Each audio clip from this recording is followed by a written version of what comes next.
Terdengar suara tangis Farisa dari dalam kamar. Fatur yang tengah memeriksa beberapa pekerjaannya di ruang tamu, lantas menghentikan pekerjaannya untuk memeriksa apa yang terjadi pada putri kecilnya itu. Saat masuk ke dalam kamar, Fatur tidak menemukan Elena di dalam sana. Hanya terdengar suara gemericik air di kamar mandi. Mungkin istrinya sedang mandi, pikir Fatur. Fatur pun segera mendekati box bayi Farisa dan memeriksanya. Ternyata popok Farisa basah. Jadi Fatur segera merentangkan alas ompol lalu membaringkan Farisa di atasnya dan mulai membuka dan mengganti popoknya. Setelah beberapa kali melihat Ailena menggantikan popok, Fatur mulai mempelajarinya. Karena itu ia telah paham cara menggantikan popok bayi kecilnya itu. Apalagi Farisa tidak memakai diapers. Tentu mereka harus lebih sering memeriksa popoknya agar tidak menjadi ruam karena terlalu lama basah. Farisa, kenapa mas? Maaf lama, tadi air sakit perut. Mama gerah juga, jadi mandi lagi deh. Ujar Ailena seraya tersenyum lembut. Oh, gak apa-apa kok sayang. Farisa cuma pipis saja, tapi udah mas gantiin kok. Kamu tenang aja. Tegas Fatur seraya menggendong Farisa. Wah, kayaknya prinsesnya ayah udah haus lagi ya? Ujar Fatur sambil mendesel-desel pipi Farisa dengan ujung hidungnya. Iya kah? Wah, kayaknya iya deh ya. Lihat tuh, mulutnya lagi cari-cari mie cucu. Prinsesnya ayah bunda sini yuk. Mimi cucu dulu. Ujar Ailena seraya menyambut Farisa ke dalam gendongannya. Lalu ia baringkan Farisa di ranjang. Mereka lalu Ailena pun turut membaringkan diri dan mulai mengasihi Farisa. Patria melihat itu lantas berbaring ke balik punggung Ailena, sambil menopang kepalanya agar dapat melihat dengan jelas apa yang tengah dilakukan bayi kecilnya itu. Ayang, kan kalau untuk itu mas harus puasa selama 40 hari dulu. Tapi kalau untuk mimi cucu kayak Farisa boleh kan? Bisik Fatur di telinga Ailena membuat ibu dua anak itu mendalit tajam. Masum, desis Ailena tanpa suara disertai lirikan maut sang istri. Ya, jangan pelit-pelit dong sayang. Mas ikutan haus nih. Apalagi disuguhin pemandangan indah seperti ini setiap hari. Bikin mas aduh hai sakit. Begitu Fatur dan suara tertahan, takut membangunkan Farisa yang baru aja hendak memejamkan mata kembali. Masih aneh aja, emang tega. Ini kan jatah Farisa mas. Mau mas gasak juga. Elena bersungut-sungut. Iya, mau gimana lagi ya? Kepala mas pusing kalau harus menuntut bosan 40 hari. Minimal kan mas bisa rasain sosok bunda sebagai gantinya. Masa mas harus haluin mimi cucu sama ayah, sedangkan yang original ada di depan mata. Ucap Fatur dengan wajah memelas membuat Ailena tertawa karena ini. Astaga, mungkin ini efek kelamaan membujang dulu kali ya. Jadi sekalinya punya istri, kalau bisa mau digasak setiap hari. Untuk ngajak nggak jadi bujang lapuk, tahu nggak beneran lapuk dan karatan tuh menara. Ejek Ailena membuat Fatur malu sendiri sembari menggaruk rambutnya yang sebenarnya tidak kelihatan. Aterere, Om Dika, Detik Nanda senang saat melihat kedatangan Rere dan Radika. Nanda yang sedang bermain sepeda lantas segera berhenti dan menghampiri Rere dan Radika yang baru datang. Halo sayang, apa kabar? Sapa Rere sambil mencium pipi Nanda. Nanda baik atau sama Rere-nya apa kabar? Tanya Nanda balik sambil melirik perut Rere yang sedikit menyembul. Atau sama Rere sehat tuh? Wah, bintang ada tante kesayangannya, Om jadi dikacangin. Radika pura-pura kesal pada Nanda. Om ambekan deh, udah kayak balita aja pakai ngambek. Badek Nanda, yang kini udah semakin pintar bicara. Balita? Wah, enak aja Om dikatain balita. Nih rasain. Radika menggelitik Nanda hingga Nanda ketawa kegelian. Om, ampun. Iya, Om bukan balita tapi calon papi balita. Ujar Nanda dengan nafas terengah-engah. Awas ya, kalau ngatain om lagi, ntar om kritikin lagi. Tentang Radika yang langsung mendapat lirikan tajam dari Rere. Oh ya sayang, Oma dan Opa di mana? Tanya Rere. Oma dan Opa tadi lagi ngeteh di dekat kolam ikan atau? Kalau gitu, lanjutin mainnya ya. Om dan Tante masuk dulu. Ujar Radika sambil mengusap kepala Nanda yang diangguki oleh Nanda. Setelah Radika dan Rere masuk ke dalam rumah, Nanda kembali main sepeda. Tidak lama kemudian masuk sebuah mobil ke pekarangan rumah. Tepat saat Nanda membelokkan sepedanya, membuat sepeda Nanda menabrak sisi samping mobil itu hingga ia terjatuh dari sepeda. Brak! Aduh! Desis Nanda saat ia terjatuh di bebatuan. Terdengar suara pintu mobil yang ditutup dengan keras membuat Nanda menjerit kaget. Kamu, apa-apaan ya? Mau membuat mobil saya lecet? Dasar anak pembawa sial. Bentak Doni membuat Nanda bergetar ketakutan. Lalu ditendangnya sepeda Nanda hingga rusak. Maaf Pak, Nanda nggak sengaja, ucap Nanda seraya meringis kesakitan. Papa, aku bukan papa kamu dan aku tidak punya anak seperti kamu. Sargahnya dengan berkilat emosi. Kak, berhenti. Sarga Radika mencoba menghentikan amarah sang kakak. Nanda masih kecil kah? Jangan kasar, kasihan dia. Kasihan? Untuk apa kasihan pada dia? Gara-gara dia, ibunya mati. Lalu gara-gara dia, Nuri pun pergi. Semua karena kehadiran anak sialan ini, kau tahu? Stop kak, kakak tidak pantas selalu menyalahkannya seperti itu. Bagaimanapun, semua ini ada andil kakak.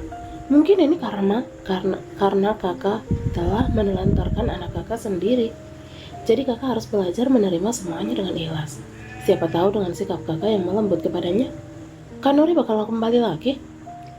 Ujar Radika memberikan nasihat. Menerima? Melembut? Cih, jangan harap. Kecuali Nuri kembali lagi ke sisiku, baru aku akan memaafkannya. Desis Tony, lalu ia segera melangkahkan kakinya masuk ke dalam rumah. Radika yang melihat Nanda menangis dalam diam membuatnya ikut terluka. Dilihatnya kaki dan tangan Nanda tanpa lecet. Tanpa banyak kata, Radika segera menggendong Nanda masuk ke dalam kamarnya dan mengobati luka-lukanya. Maafin papa ya sayang, ujar Radika seraya mengusap kepala Nanda. Nanda mengangguk dengan kepala tertunduk. Jangan simpan dalam hati kata-kata papa. Papa tuh lagi sedih cariin Mama Nuri. Nanti kalau Mama Nuri ketemu, papa pasti balik lagi. Papa itu sebenarnya baik loh. Cuma ya gitu, gara-gara Mama Nuri pergi, papa jadi suka marah-marah. Emang Mama Nuri pergi gara-gara Nanda ya om? Tanya Nanda dengan mata berkaca-kaca. Bukan sayang, Mama Nuri bukan pergi karena kamu. Tapi kata papa, jangan pikirkan omongan papa. Yang penting sekarang, Nanda doain semoga Mama segera ketemu. Jadi kita bisa kumpul lagi. Ujar Radika mencoba menenangkan. Om, kenapa Mama Nanda ninggalin Nanda sendiri? Kenapa Mama cuma ajak adik aja? Nanda pengen ikut sama Mama aja biar Papa nggak marah-marah lagi. Nanda kasihan lihat Papa marah-marah terus setiap lihat Nanda. Gara-gara Nanda, Mama meninggal. Dan gara-gara Nanda, Mama Nuri pergi. Nanda memang anak pembawa sial. Lirih Nanda dengan berlinangan air mata. Iya, Nanda telah mengetahui kalau Delima telah meninggal dunia bersama adiknya. Membuat hati Radika seakan terjepit mendengarnya. Begitu pula seseorang yang tengah mendengarkan percakapan kedua orang itu. Kamu gak salah sayang, kamu gak salah. Jadi jangan bersedih lagi ya sayang. Mending Nanda ikut om sama tante jalan-jalan aja daripada nangis-nangis di sini. Jelek tahu. Ledek Radika seraya mengusap air mata Nanda. Tapi nanti papa, udah itu urusan om. Sekarang Nanda ganti baju ya, kita jalan-jalan terus ke taman bermain. Potong Radika lagi tersenyum, membujuk, membuat Nanda mengangguk saya tersenyum. Abang, Lisa mau balon itu? Tunjuk balita yang kini udah berusia 2 tahun itu pada penjual balon yang sedang melintasi rumahnya sambil berjalan kaki. Pak Rizky pun menoleh ke arah penjual balon itu yang terlihat begitu kelelahan. Dahinya dipenuhi peluh, kulitnya menggelap terbakar matahari. Abang tanya kakek itu dulu ya dek, berapa harga balonnya? Takutnya uang abang gak cukup, ujar Pak Rizky yang dianggupi Farisa dengan senyuman sumringah. Pak Rizky berlari ke arah pagar, hendak memanggil kakek penjual balon itu. Tetapi langkahnya dihentikan penjaga rumah. Mau kemana, Den? Tanya Pak Sarip. Ada mau balon itu, Mang. Paris mau nanya berapa harganya, ujar Pak Rizky. Biar Mamang aja yang manggilinnya ya. Mang Sarip tidak mau mengambil resiko dengan membiarkan anak majikannya keluar dari pagar karena bahaya bisa datang di mana saja dan kapan saja. Pak Rizky pun mengangguk sembari menunggu Mang Sarip mengejar kakek penjual balon yang telah menjauh. Tak lama kemudian, Mang Sarip kembali lagi dengan napas tersengal-sengal. Pak Rizky menoleh ke arah belakang, kanan, dan kiri, namun ia tidak menemukan penjual balon itu. Maaf Den, penjual balonnya nggak ketemu. Mama udah nyari ke sana tapi nggak ada, ujar Mang Sarip dengan wajah menyesal. Pak Rizky bingung, lalu ia segera memberitahu Farisa kalau penjual balonnya udah pergi dan ia tidak berhasil mendapatkan balon yang adiknya inginkan. Sa, penjual balonnya udah pergi. Abang gak berhasil dapetin balonnya, ujar Pak Rizky dengan wajah sendunya. Mendengar balon yang ia inginkan tidak berhasil kakaknya dapatkan, membuat Farisa seketika menangis histeris, membuat Pak Rizky bingung harus bagaimana. Nina, pengasuh dua bocah itu pun segera berlarian keluar saat mendengar jerit tangis Farisa. Tadi dia memang menemani kedua bocah itu, tetapi karena sakit perut dia pergi ke kamar mandi sebentar. Mendengar suara tangisan Farisa, gegap saja ia mencuci tangan dan keluar, padahal hajatnya belumlah tuntas. Sedangkan Helena belum pulang mengajar dan Patur sedang bekerja. Jadi mereka hanya ditinggalkan bersama Nina dan Mbok Ningsih, ditambah Mang Sarip yang merupakan penjaga rumah. Risa, kenapa? Kamu jatuh saya? Panik Nina. Ia kira Farisa terjatuh dan menangis, jadi ia mencoba memeriksa seluruh tubuh Farisa, namun ia tidak menemukan satupun luka ataupun memar.